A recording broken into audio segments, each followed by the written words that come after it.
زیایای گوه هستن. گوه وقتی گفتم که تو اوستا رو نخونده ای، من با مسئولیت این چیز گفتم، این مردک اوستا رو نخونده است، این بی سواد اصلا دین خودش نمیدونه. چه میخوای تو؟ جنگ اعلام کردن است. یعنی انسانی که گفتاری بد کنه چی میشود؟ میروی به دوزخ. همین دین زرتشت برای ما چی عملا نشون داده شده است. یعنی گفتار این در دین زرتشت چی بوده است؟ تحقیر زن، تحقیر زیایی. یعنی تو نمونه عملی دین زرتشت در همین عصر است. نزد این معبد خوشسخن یا این معبد اوباش به این شکل وصف میشه. در مقاله یه نفر زیایی خوندم که میگه که این تا حال یک مقاله علمی ننوشته است. دیپلم، نامزد، دکتر، پروفسور خریده. همه اونها رو این کاغذ پیچ به فساد و فسادکاری متهم. هر شخصی که فکر اینو دستگیری نمیکند باید متهم و فناتیسم میکنه. چی؟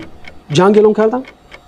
او تو در برآمده نفتی در دین زرتشت جهاد نیست، در دین زرتشت جنگ نیست، مگر هم گفتار اینه که زرتشت تو رو به اون ترغیب بکنه همین است. در نزد مسلمان ها مورچه کشتن کاری بد است، لیکن در نزد زرتشتی مورچه کشتن کاری ثواب است، کاری نیک است. بنابراین نیکی که او در نظر دارد، نیکی که ما در نظر داریم نیست. به نام خداوند بخشنده مهربان. بیننده عزیز، امروز درباره معبد خوشسخن در درون ناخنک صحبت میکنیم. یعنی معبدی که نه تنها 10 میلیون تاجیک مسلمان را تحقیر میکند، بلکه این روزهای آخر به زیایی ها نیز سخنهای قبیح گفته شده است که نمونه آن را حالا برای شما میشنوانیم. زیایای گوه هستن. گوه یعنی ببینید زیایی ها در همه ملت این مغز ملت اعتبار دارد. مغز ملت، راهنمای ملت، اونایی که مردم برای راست هدایت میکنند، لیکن این معبد خوش زبان اونها را به این وصفهای قبیح وصف میکنند. پاروان. یعنی دویم جمله که میگه، دویم کلمه که استفاده میبرد این کلمه پارو است. یعنی انسانایی که کتاب تعریف میکنن، مقاله مینویسن، مردم توجه میکنن، مردم به گذشته خود پیوند میدهند، نزد این معبد خوش سخن یا این معبد اوباش به این شکل وصف میشود. پسودازیا، یعنی که این جمله پسودازیا گویا که خدای زیایی باشد. یعنی من در مقاله یه نفر زیایی خوندم که میگه که این تا حال یک مقاله علمی ننوشته است. تا حال مقاله علمی از این آدم نیست. تا از نوشتناش هم معلوم است که سطح علمی آدم چه خیلی است. دو اکادمیک دو نام میشه، خستگی و واقعی. ولی با هم خستگیش هم واقعیشون ترسو هم هستن. میگه که اکادمیکو هم واقعی میشن هم خستگی میشن، لیکن هر دوش هم ترسو است. یعنی تمام اکادمیکایی که در تاجیکستان هستند همه اونها رو به ترسوگی متهم دارن. مگر این گفتار اینه که دین گبرک همین است؟ مگر اوستای تو به تحقیر و به توهین میلیون ها انسان و مغز ملت میکنن؟ اونها کی هستن؟ اونها اتستات، دیپلم، نامزد، دکتر، پروفسور خریده. اونها خریده، همش خریدن اونها. یعنی ببینید اتستات تمام مؤسسه تعلیمی را به کروپسی متهم دارد، گویا که اونها خریده باشن اتستاتشون، و تمام دانشگاه و دانشکده ها رو نیز به همین شکل متهم دارد که اونها گویا که به اینها دیپلم های دروغین رو میفروشن، یعنی که دیپلم گویا که خریدی و فروخته میشده باشه. که این اتهام به تمام اساتید دانشگاه است، به تمام انسان های محترمی که در دانشکده و دانشکده ها تعلیم میدن، به تمام معلمان محترمی که در مکتب ها تعلیم میدهند، همه اونها رو این کاغذ پیچ به فساد و فسادکاری متهم دارد. فقط برای خاطر اون که چی در دین این گبرک اونها موافقت ندارن، این گبرک رو دستگیری نمیکنند، این با اونها اینقدر چی تحقیر و توهین را روا میبیند. همش خریدن اونها. در خون اینها، در گن اینها، در وجود اینها فناتیزم جوش میزنه. ببینید این قاموس عجایب دارد این گبرک، همه رو متهم میکنه به فناتیزم، که هر شخصی که با این نیست، هر شخصی که فکر اینو دستگیری نمیکند باید متهم به فناتیزم میکند. حالا که این استادای بزرگ ما، این زیایی های بزرگ ما، اونایی که در خدمت ملت هستن، اونایی که دانشنامه ها نوشتن، اونایی که مثلا در چیزای علمی می نویسن برای مردم راهنمایی میکنن، برای این مردک فنات است. فقط برای چی؟ برای اینکه اینا در این گویم که از راه بیراهگیش دستگیری نمیکنن، یا شاید که بعد در بعض وقت مینشنه اینا محاکمه میکنن گفته خودش. فقط از حکومت میترسن. این درویه های زیایی ببینید باز، یعنی هیچ کی استثنا نمیکند، این درویه های زیایی میگه. یعنی اینقدر قدر زیایی ها رو پس میزنن که باز تکرار نشد، میگم که زیایی های مغز ملتن و زیایی ها مردم راهنمایی میکنن.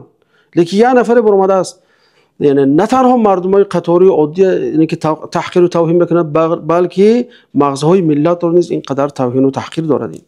بسیار از زیاد دانشمندان این داری نک، کرداری نک، رفتاری نک گفت زردوش از نام اهورامزدا اینقدر بی‌سواد است. ببینید همین پنداری نک، گفتاری نک، رفتاری نک، این بسم الله الرحمن الرحیم همین دینی چی است؟ زردشتی است. این همین نمیداند. بنابراین من وقتی گفتم که تو اوستا رو نخونده ای، من با مسئولیت این چیز گفتم. این مرد اوستا رو نخونده است. یعنی بسم الله الرحمن الرحیم ش نمیداند داخل. یعنی من پنداری نک، گفتاری نک، رفتاری نک نمیداند. گوش کنید ابو دیگه. چی گفتی؟ پنداری نک، کرداری نک، رفتاری نک گفت زردوش از نام اهورامزدا. خب ببینید همینجا این انسان گفتاری نک افتوند. من چه خیلی گفتم این بسم الله الرحمن الرحیم دین خودش نمیداند داخل. دویم ورسه این است که این افتون برای خاطر اینکه زبانش اینقدر شلق است که دیده آمده چخیلی زیایی ها رو چخیل وصف کرد. بنابراین این شاید که عمدن افتونده باشد، برای اینکه این باور دارد که گفتاری نک ندارد، چون که گفتارش دیده. خر، شیمپانزه، خوتیک چی؟ یعنی انسان رو به خوتیک بدون و به نمیدونم میمون بدون و به چی بدن تهمت دارد اینجا. چما کردن خداتان است. اینا باز نمونه دیگر. یعنی ببینید که زیایی ها رو آشکارا برآمده تحقیر و توهین کرده، گفته شده است که شما چما هست. یعنی ببینید تا چه درجه این انسان اوباش است، تا این چه درجه هم خوش سخن است که این بی‌سواد اصلا دین خودش نمیدونه، پنداری نک و رفتاری نک هم نمیدونه، تا تو این چیزی عادی ترین الیمنتر چیز به اصطلاح در دین خودش از نمیدونه. یا اینکه عمدن افتونده است تو اینکه تواند که مردم دل خواه دشنامه رو برای مردم، برای زیایی های، برای مثلا اکادمیک ها روا بیند. اسلوب مبارزه من با ابله جنگ اعلام کردن است. چی؟ جنگ اعلام کردن؟ او تو در برآمده نفکر در دین زردشتی جهاد نیست، در دین زردشتی جنگ نیست. چی شده که امروز تو میخوای که با مردم جنگ کنی؟ چی میخوای تو؟ جنگ اعلام کردن است. جنگ. بینید مردم؟ یعنی یک نمیتوند که یک با اسلوب علمی با انسان مناظره کند، بحث و مناظره داد و گریفت کند، دست میگیره به شمشیر. باز مسلمانان میاره به متهم بکنه به چی؟ تندروی و به فناتیسم و به نمیدونم چی دیگر، که در حالی که خودش آمده سر جنگ اعلام کردن میگه برای مردم. مسخره بازی میکنید، میمون بازی میکنید با بندینه توفلی هم. بازم این همون نواری که خطاب به همون زیایا کرده بود. یعنی ببینید، یعنی که توفلی انسان از همون جای شاید که افلاس ترینش از اون که با اون مثلا حاجت خانه میره، با اون جای افلاس هم زیر میکنه، تازه هم زیر میکنه.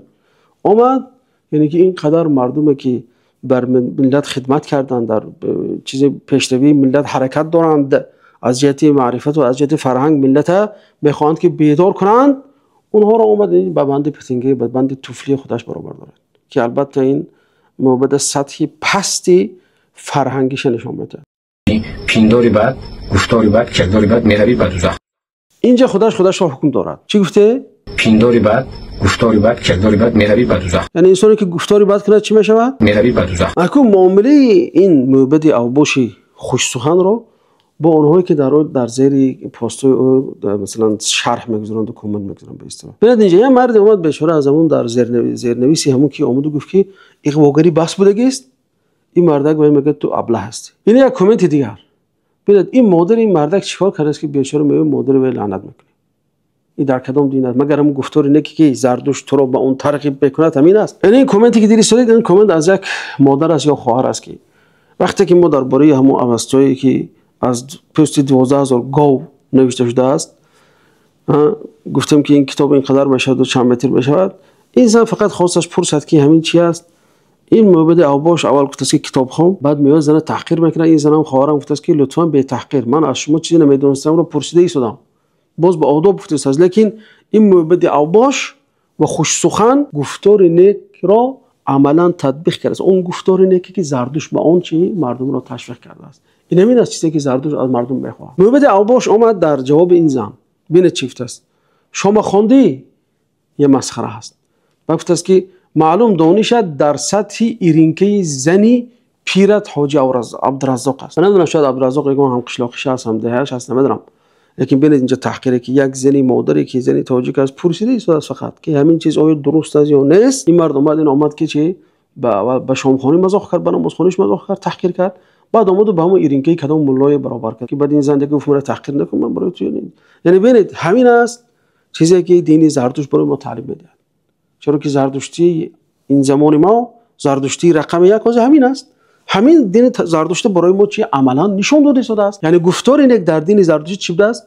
تحقیر زن، تحقیر زیایی، تحقیر هر شخصی که شرح می‌نویسد زیر پست باید و تحقیر فلان و فلان، یعنی که 10 میلیون 20 میلیون و 1 میلیارد 2 میلیارد مسلمان.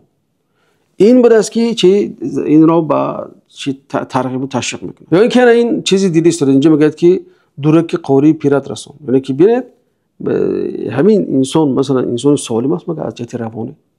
وقتی که یک انسان یک چیزی عادی میپرسد باید اون بدشنام کردن. بعد خیلی کلمه‌ای که استفاده می‌کنه از بینید، یعنی خودتون حکم کنید به این چیز، یعنی بیننده قضاوت از شما هست که تا چه درجه این آدم عملا همون دین اجدادی که میگوید به اصطلاح عملا برایمون نشون داده شده است.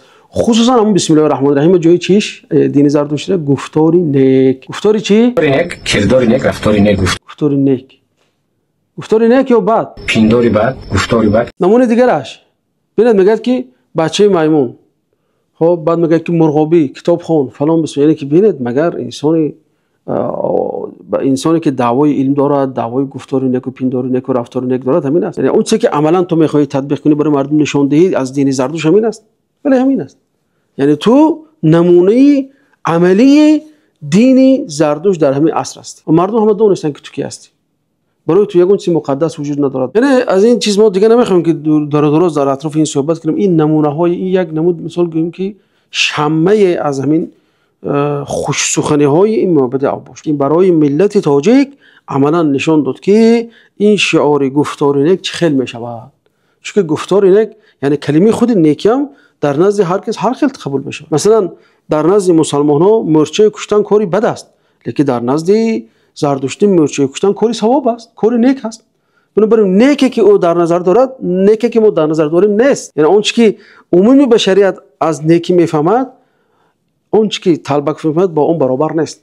نیکی در نزد یک چیز دیگر است که یعنی که ظاهرا کلمه ها شبیه هم درش مانند، لیکن در اصل وقتی میبینیم چه خیلی مثال آوردیم اون نیکی که ما میگیم اون نیکی که باید میگوید نیست. بیننده ها دیده چه خیلی بی حرمتی نسبت به زیایی ها، نسبت به اکادمیک ها، پروفسور ها، معلم های دانشگاه و دانشکده های، معلم های مکتب ها چه خیلی بی حرمتی کرد.